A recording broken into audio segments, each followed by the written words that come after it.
Thanks, Doug. I agree. They are definitely still a big thing. In fact, I think they are a growing thing despite some major setbacks in the community. But hi, everyone. I'm Nick Ascoli. I'm the director of product strategy at Flare. I also host a web show we recently launched called Leaky Weekly, so check that out on YouTube.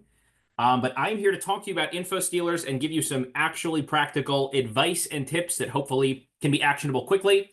And if they're not actionable to you, then at least this will be an informative discussion on a vibrant part of the cybercrime underground right now, and really has been for a while. So the agenda, we're going to talk about what InfoStealer malware is, the economy that exists behind it with some very interesting examples and insights. We'll talk a little bit about infection vectors for InfoStealers today, how the campaigns work, how they scale, and how they operate. And we will also talk about defense and mitigation strategies, hopefully getting into some actually practical things that you can use. Now, a quick reminder if you're not familiar with InfoStealers.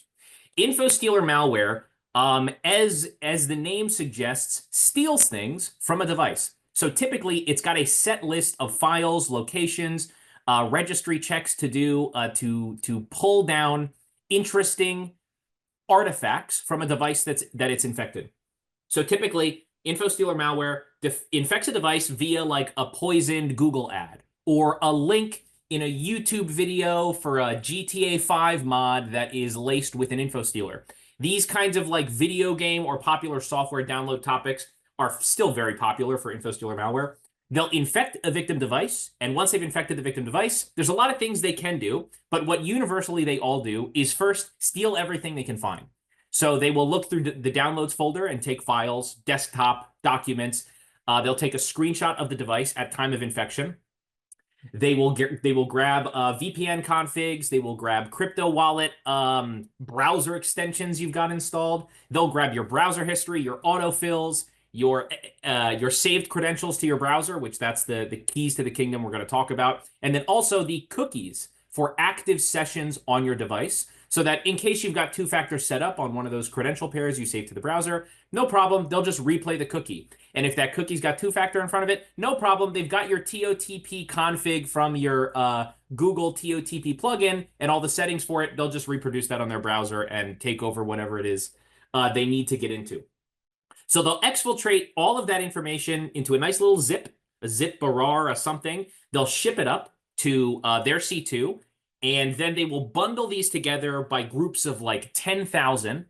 And they will, sometimes it's much smaller, sometimes it's much more. They'll bundle these by groups of zips and then give them away wherever they do. So maybe they'll sell them on a marketplace. Maybe they'll give them away on Telegram.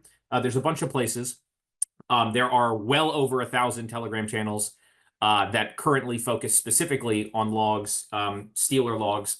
And I won't tell you exactly how to find them, but it rhymes with downloading Telegram and searching the word logs with maybe a Z at the end to find the particularly interesting channels.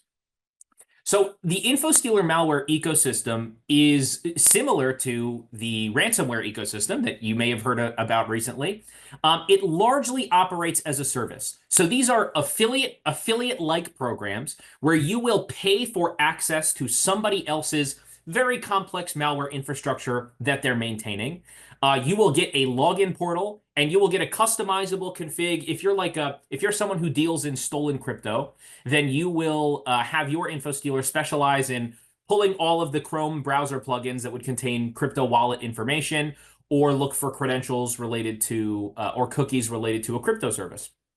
If you peddle net stolen streaming service accounts, then you'll specialize your plugins and searches and all of that for that use case.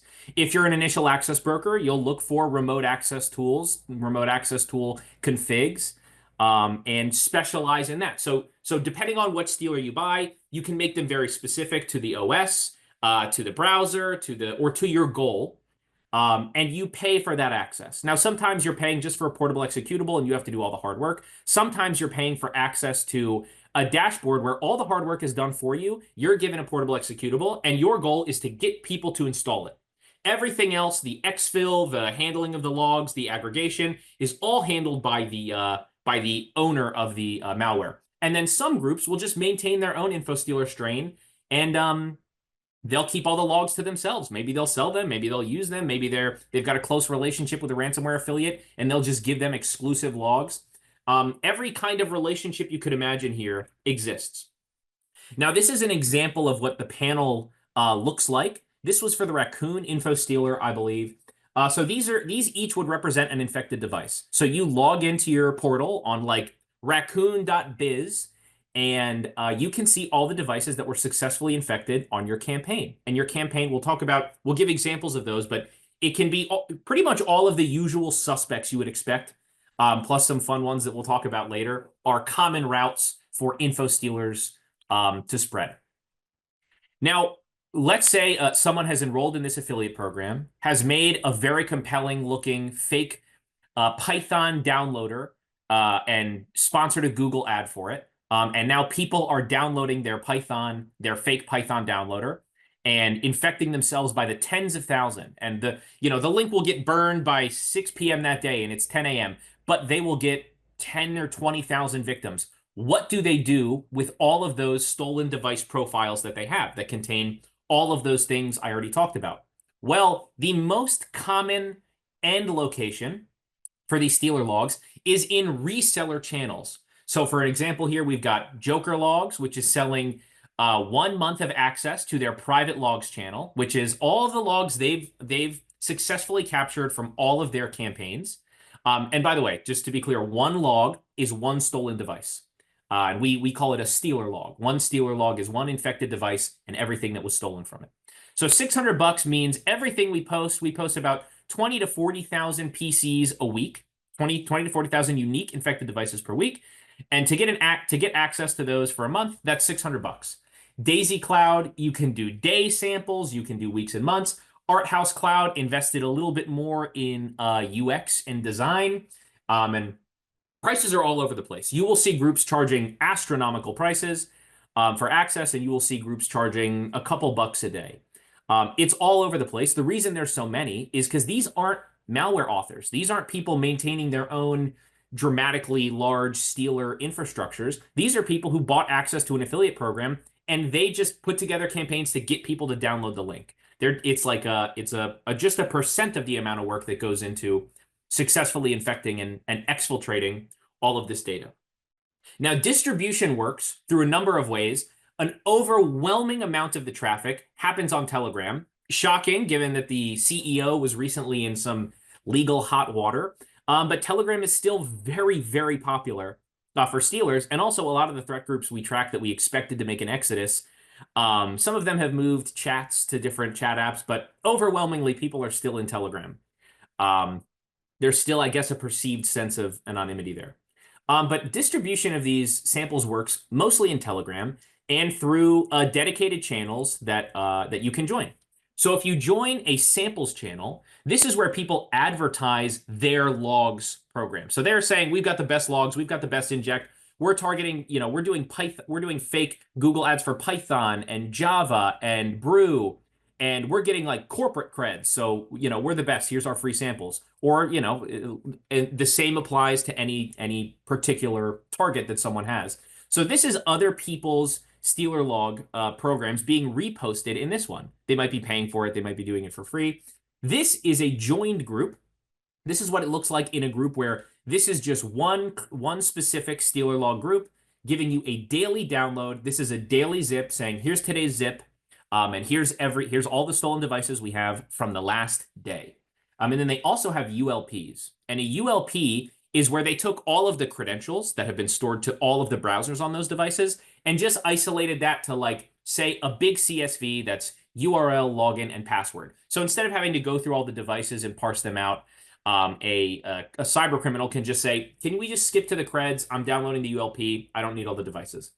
And then there are live stealer channels. A live stealer channel means the author of this stealer or the maintainer of the campaign is using Telegram as the exfiltration point. So you've joined this group, and instead of getting a daily download where the person is exfiltrating the logs to their little Raccoon backend like we showed, they're downloading it, they're making a mega.nz link, and then they're dragging and dropping that mega.nz link, or they're dragging and dropping one big zip of a bunch of systems This one, when the exfiltration happens, the system from the victim machine is posted over Telegram's API to Telegram. So skipping all of the repackaging, skipping the ability of the person to have first access to the creds, this is like the logs are showing up when the infection happens. It zips up, the log is posted to Telegram, no repackaging. Each one of these, so where each one of these may represent 10,000 systems, each one of these is a unique system where the zip name is like a host name or an IP address or something. Now, if you download one of those larger zips that has like the daily download or the weekly download, which is much more popular, let's say you get a Telegram alert, you're in one of these channels, and you open that daily zip. That daily zip will be nested with a ton of zips, individual zips, that have some wild naming convention that the group has assigned. And if you open one of them, you'll see a bunch of files and nested directories. Now, those files are the most popular ones, the most important ones to look in generally, are systeminfo.txt. Systeminfo.txt is all of the, as it implies, the system info command. But usually this is also a combination. Sometimes it's just called system. Each family has this type of file. They'll all name it something different. But this will be the output of a bunch of recon commands on the device. Show running processes, who am I, system info, all of the classic recon enumeration, like lolbin recon commands will be, all of their output will be stored in this file so that you can see what's the IP of this device, what's the username, what language packs do they have installed, what, where are they from, how can I remake a connection to a service so that I look like I'm coming from their town? I'll lease a residential IP near near where the infected device was, so it looks like I just went to the coffee shop and I'm not going to trigger any impossible travel alerts. A screenshot from the device, a passwords file, which is a compilation from all of the browsers, or each one will have its own passwords file of stored credentials to that browser. A cookie folder, which will have cookies for each unique browser. A files folder, which will have interesting files it pulled from maybe downloads, maybe documents, maybe desktop, whatever that family is configured to pull files from. And there's many more directories. So this is just an example. They can pull Discord tokens, they can pull browser history, they can pull installed software, they can pull running services and running processes, they pull autofills, they pull browser plugin configurations, kind of everything you can imagine would be useful, they will pull. And this is what the passwords file looks like. So when you open that, it's a little advertisement for the Stealer usually, or the Stealer channel, the repost channel at the top. And then below is just URL, username, password, and the application it was pulled from, in this case, Microsoft Edge. And those will just go ad infinitum. And then the cookies file is in Netscape format, all of the cookies from whatever the browser in question is. And this, this could be tons of cookies. These can be OAuth tokens. These can be exceedingly valuable things for a session replay attack, which session replay attacks, in the underground world of people who use these logs are very popular right now and really trivially easy to do. All of this to say, it's increasingly popular, as it has been for some time now, for threat actors to look for ways to walk through the front door instead of spending weeks or paying a bunch of money for niche exploits or developing some, Windows API, RCE, ODay, when they could just log into Pimpin Logs Cloud, download the latest export, and find their target's login. It is, in many cases, I'm not exaggerating how easy it is to find these logs. It is kind of an unfortunate part of the dramatic adoption of Telegram here. But let's talk a little bit more behind the scenes. How do these campaigns and the actors behind them operate? So when a Stealer log is distributed, there's a number of places it might go. A common one is the group collecting the logs will hoard them first and use them for targeted attacks on someone they're looking for. Or more likely, they're opportunistic and they're waiting for an interesting log to come through. Say that has, as an example we saw in the last year, credentials to a Snowflake tenant. And then they'll test those credentials and see if there's two-factor. If there's two-factor, they'll find a cookie. If there's a cookie, then they'll do they'll do something else. They'll find a TOTP token. The other one is a lot of initial access brokers love Stealer logs. If you see someone who has access to something or someone posted about what you think is your company on initial access broker forum, and you have no conceivable way of figuring out how they got that, it may have come from a Stealer log. or from a cookie if you see no interesting access attempts through your standard auth logs, but you see an activity change.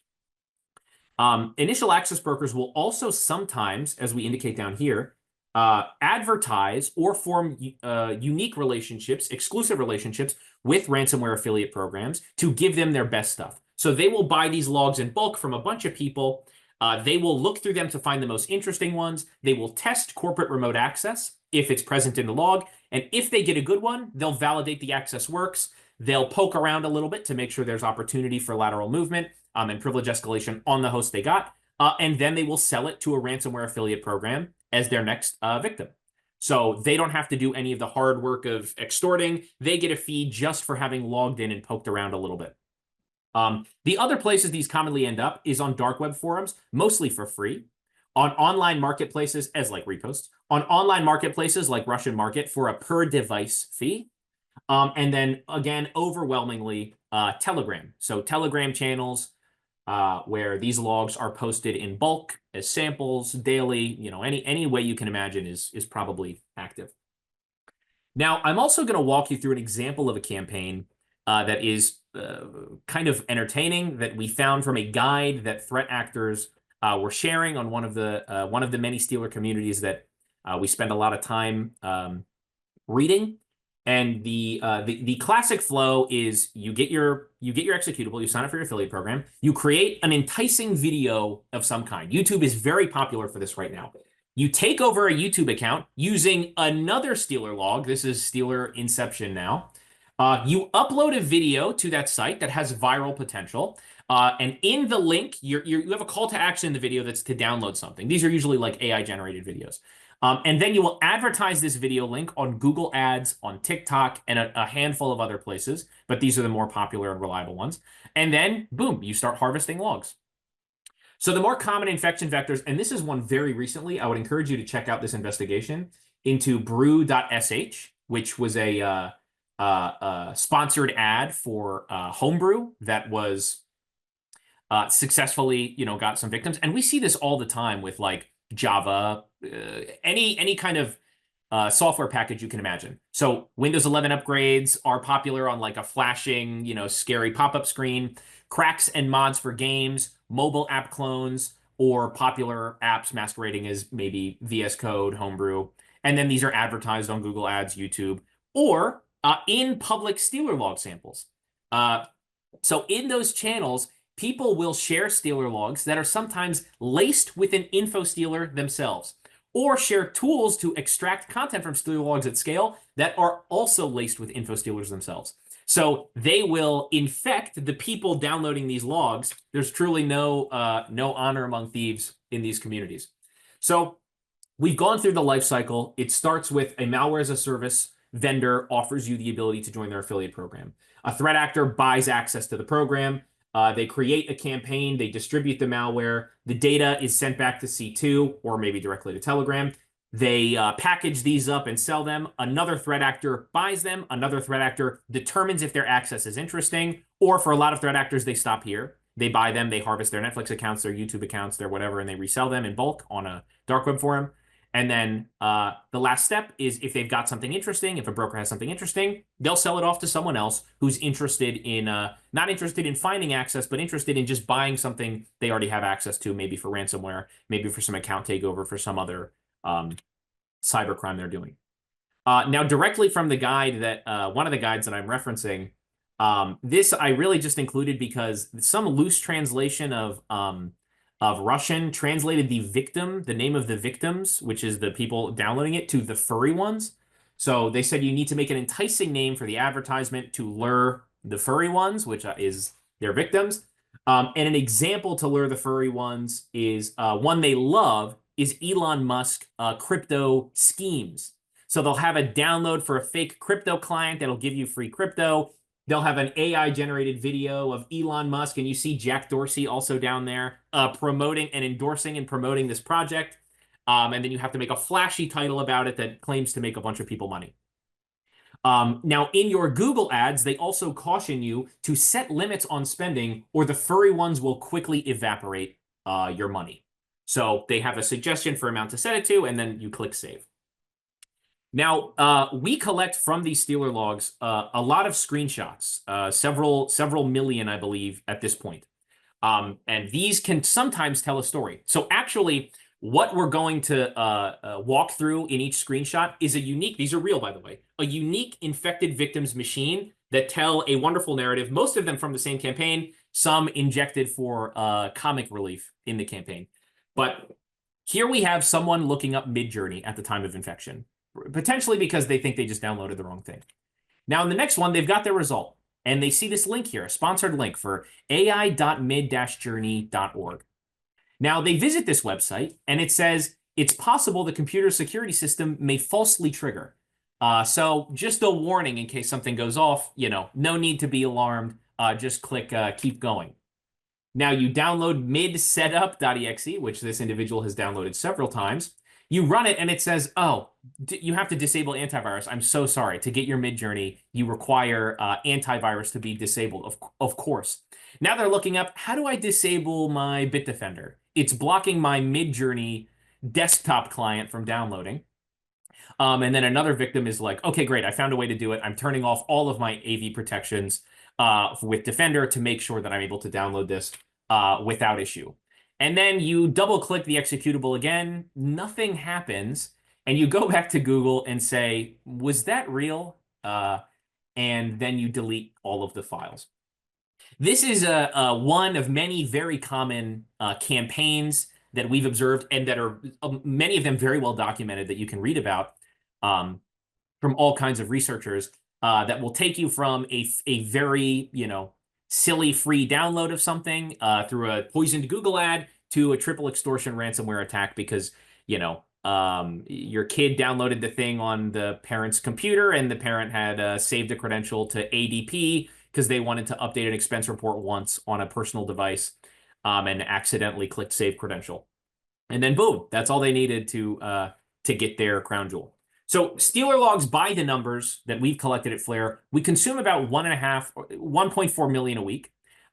In total, we are over 100 million total logs identified. So that's each log, like I said, is a system, is an infected system. And of those, this is kind of an older figure, this could use updating, but of those, roughly 7 million contain corporate credentials. So that means there's an Okta login, a GitHub login, some kind of multi-factor login. There's something that an Atlassian login. There's something that can access an obviously corporate resource present in the Stealer log.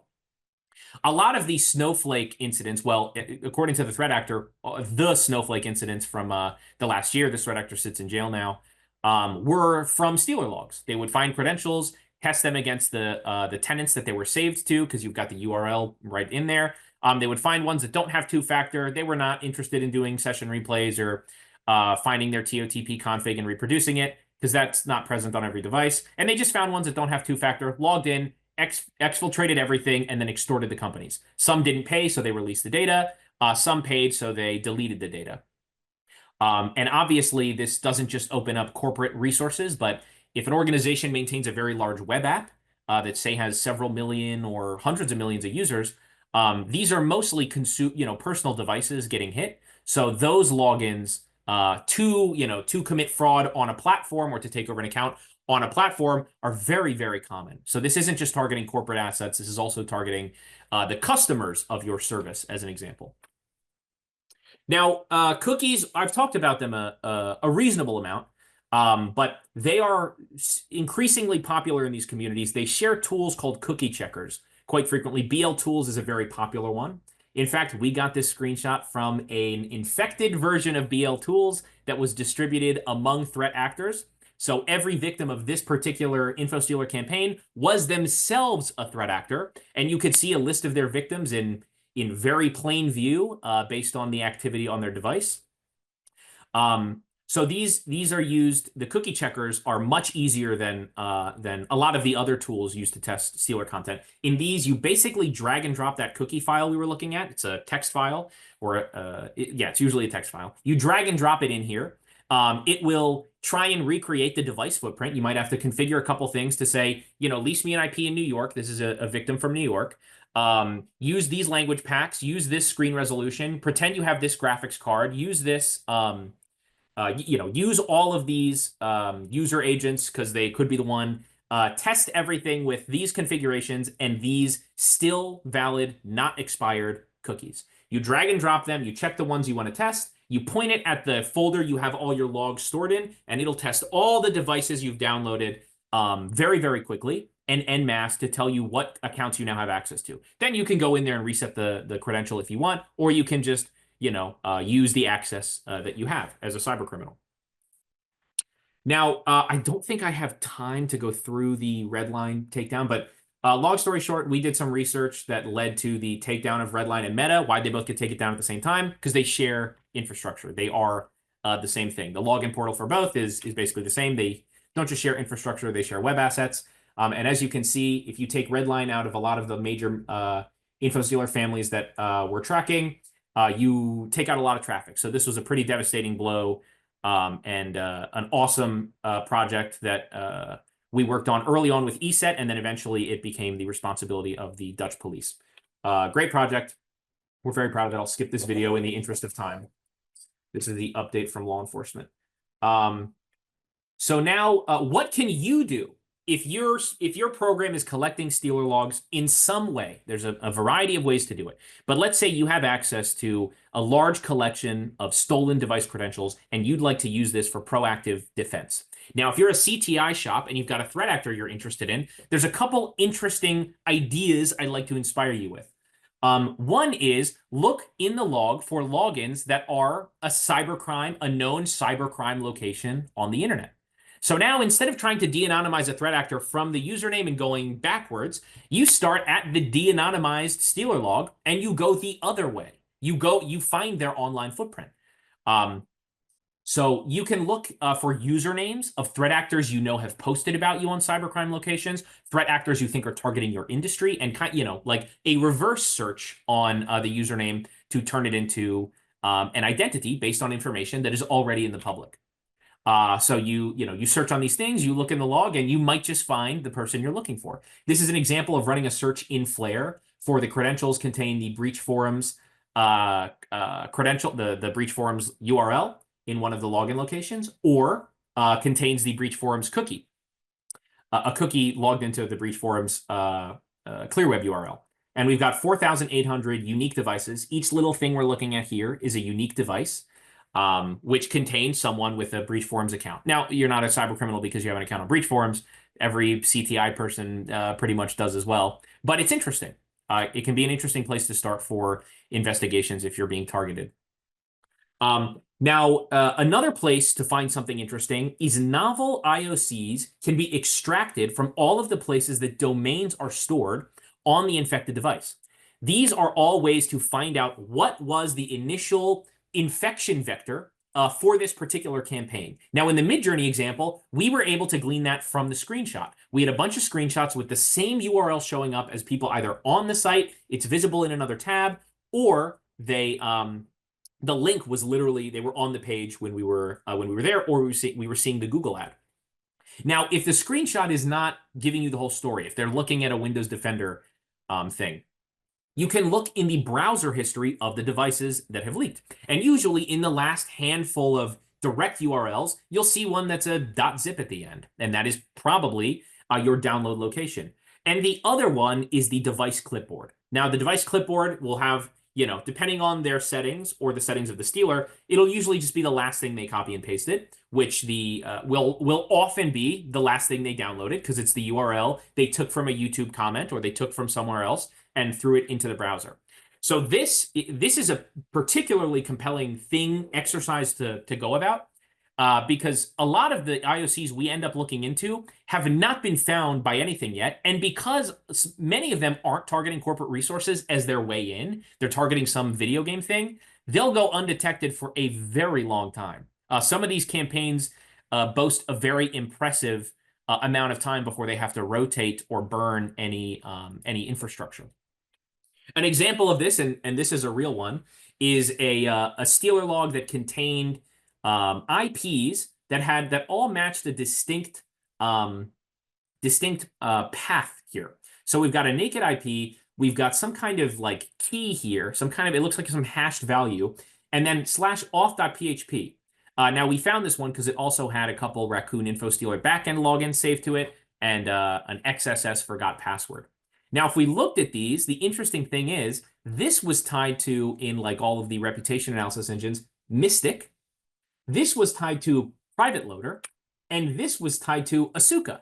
So these are all sort of different routes, different malware families, or different loaders maybe that they're using as their way in on the different campaigns, the different Stealer campaigns, we assume from their logins, that they might be operating. And their logins to these portals, the username was admin, and the password was the password.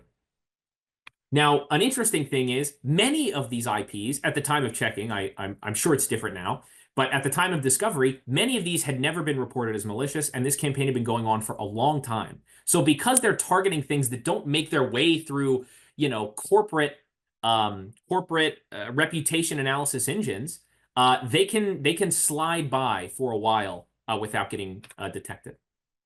Now, what to look at if you're looking for your own exposure in Stealer logs, which by orders of magnitude is the most common reason to be looking in them, is literally just look for the presence of your organizational Apex domain as a free text search. This will give you things attached to a subdomain. This will give you things on some very unique path for a super obscure login portal. Searching on the Apex domain of the company or your popular web app is a great place to start. Now, the volume can be very high depending on the size of your organization. So you can narrow that down by just typing in known login portals and trying to find known sessions on known login portals to a corporate asset or to a sensitive customer asset, or you can do known cookie URLs to a specific asset that you know is sensitive as well. Username and hostname conventions as regex searches are also powerful because in that system info file, they'll have the system that was infected and all kinds of interesting information about it that you can pivot off of to determine, is this an egress IP that could make sense for you? Is this a hardware ID that matches your hardware IDs? Is the username of this device match our usernaming conventions internally? So lots of interesting regex searches can be done on top of Stealer logs to find more, things that might be less obvious free text search for. Known CIDR blocks is obvious also for IP lookups. They'll pull the IP of the device. That'll be present. The organization name that I do just as an exact string match also can be compelling because these things steal files. So you can find organizational files in the file section of a stolen device by searching on the name of the company or, again, some internal naming conventions that would indicate something is sensitive in there. This is also a great way to find shadow IT. You're no longer enumerating it on the wire or through a reverse proxy where there's still a chance you could miss things. You are now literally seeing a login directly to an asset using a corporate email. So if you're not a Dropbox shop, you see no Dropbox traffic in your CASB. No one's using it at all, but you see someone has a Dropbox login here, and it turns out like some accounting team has a secret Dropbox they've been using they didn't know was not okay. There's only one way to have found it, and this is a very compelling route to do that. Now, vendors are concerned in paying attention to Infostealer malware, especially with its success. AV is doing its best, lots of signatures, but they'll tell you to turn it off. Vendors are, we'll say, taking risks. There have been some interesting research into Recall and OneDrive's ability to screenshot all of the activity in like OCR content out of what a user is doing or out of their photos. And polling Infostealer authors, they are particularly excited about these possibilities. Obviously, the Recall one has been changed, so this is no longer an Infostealer direct threat. But projects like that from major software vendors are certainly things that Infostealer authors in our monitoring of them are paying attention to. The other one is browsers. Chrome, as an example, is adopting different defense in-depth techniques that prove functional against Infostealers for a time. An example is application-bound encryption. Application-bound encryption that Chrome implemented will basically hopefully prevent memory dumping of the Chrome process that's running, which will prevent the accessing of cookies and passwords and all of the exchanges between Chrome and the data it's retrieving off of the, wherever it's stored, off of disk or off of some memory location, is fully encrypted until it's actually used by Chrome. Now, unfortunately, this was very quickly bypassed by Stealer authors and exploits were released by researchers. And basically through a number of techniques like launching a headless Chrome browser and dumping the memory of like making a subprocess and dumping a memory of the subprocess, or elevating COM objects, or just disabling application-bound encryption through registry keys, were popular ways to get around it. This was the more common one observed. So this process creation event using window position, which will position the headless Chrome browser, if a window pops up through all of the techniques way off screen, so they won't see it. This is a good search to see if someone's launched the headless browser Hey, in hey Nick, Steeler fashion. Yes. I hate to interrupt you, but we have run out of time. Oh, Need bummer. need to keep moving, but I'll tell you what, I can give you another minute or so just to wrap up. Have any final thoughts you'd like to provide the audience? Great presentation. We've got lots of feedback on Slack. Anything you'd like to kind of wrap up with? Let's see. So, first I wanted to suggest that credentials are still an extremely important part of adversary operations. Particularly cookies now are something to pay attention to increasingly, and that my strongest recommendation here, besides the obvious, which is look in these logs, is use a password manager. These the Sure, eventually a password manager exploit will come out. It'll be a disaster, but right now people are pulling credentials out of browsers at a way that is unabated. So I would strongly recommend storing things out of browser, not saving credentials to the browser, and obviously, trying to get around these poisoned Google ads is very important. Now, I don't think we have time for the real investigation where I walk through one in Flare. I show you what a Stealer log looks like. I show you corporate resources and threat actor resources, but I will save that for questions. If anyone wants to see it, reach out. If anyone's interested, I'm more than happy to oblige. Um, so thank you for the opportunity. And I think, am I doing questions only in the solutions thing, or do we do questions live here?